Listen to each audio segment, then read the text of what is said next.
Before I started the bridge, I had a lot of trouble with motivation and wanting to do things, anything. It wouldn't really take much in those days to discourage me and just really put me in really bad moods. I used to be upset if I woke up and it was raining, and I just get really anxious, and my mind would spin out of control about all the steps it would take to get my rain jacket on and get the right kind of shoes to prepare for going out in the rain. And that was enough.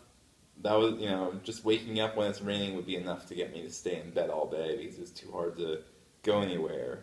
And this was in high school, and um, you know, getting a job was out of the question at that point for me. So I wasn't really confident in my abilities to do things, and I sort of just took it for granted that everything was too hard for me, and I very much viewed the world as this really hard place that I was not good enough for. So yeah, before the bridge, I'd say my biggest problem was just a complete lack of belief in myself. I've come a long way since the bridge. I'm in my third year of college, studying evolutionary biology and field science, and a lot of the work these days that I do involves a lot of independent project planning and research. And that's the sort of thing that was really unthinkable for me before having the experiences I had at Summit to Summit. I run a club and have started another one, both concerned with outdoor education and recreation on my college campus and making that more accessible to other students. Um, and these are things that at this point, kind of feel the need to do. These are things that I like doing for people, and it all started while at the bridge, I was given the opportunity to go out on my own and do these internships that taught me the value of my own work and the value of my own initiative to make those kind of things happen, and gave me that experience in problem solving, gave me that experience in, not having to be helped all the time to do everything, and not having to be helped to get the motivation to go to school and do my own homework.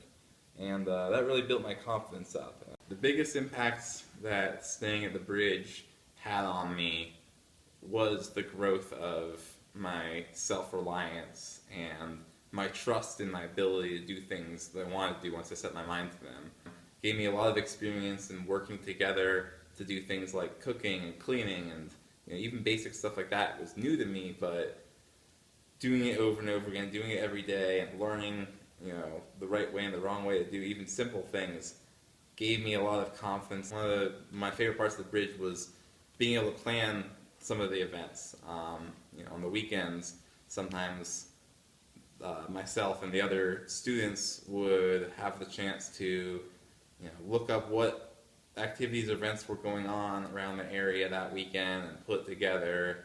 And I remember I planned a excursion into San Jose to watch a flamenco festival, and that was something I was really interested in at the time, and being able to make that happen on my own was a huge step for me, and that it just gave me to understand that I could do it, that there was something I wanted, and there was a way to make it happen.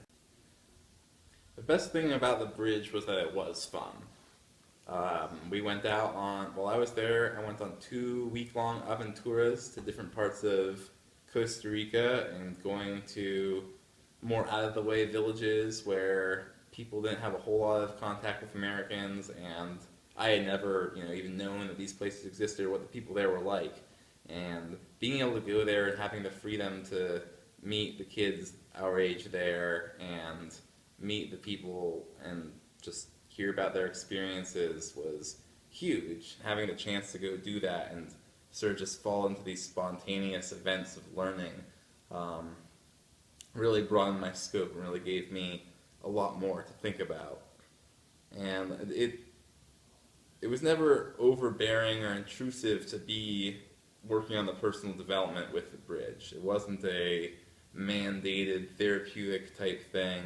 It never really felt like I was walking around with this idea I was broken and needed to be fixed. There was very much a sense of support and a group goal of having a fun time and learning together that that we were all going along with.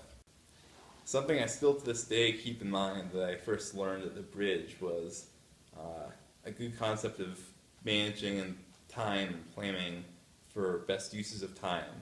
And even today, it's in college, it's something I keep in mind with like, wow, I've been sitting on the computer for an hour not doing much. Maybe it's time to play guitar or read or go for a walk in the woods. And it's kind of taught me that there doesn't have to be this hard line between working and having fun. Sometimes a lot of the things that are really good and bettering for people and good for a person are also fun. Not this overbearing thing. It's a laid back atmosphere where everybody's supporting each other, and it's a lot like a family, and it's great because there's a team element to it where everybody's working together on the same thing, but everybody's also out pursuing their own interests and developing their own individuality and learning what works for them and what doesn't. Together, taking together a process that teaches young people to understand their own power and understand the power they have in steering the direction of their lives.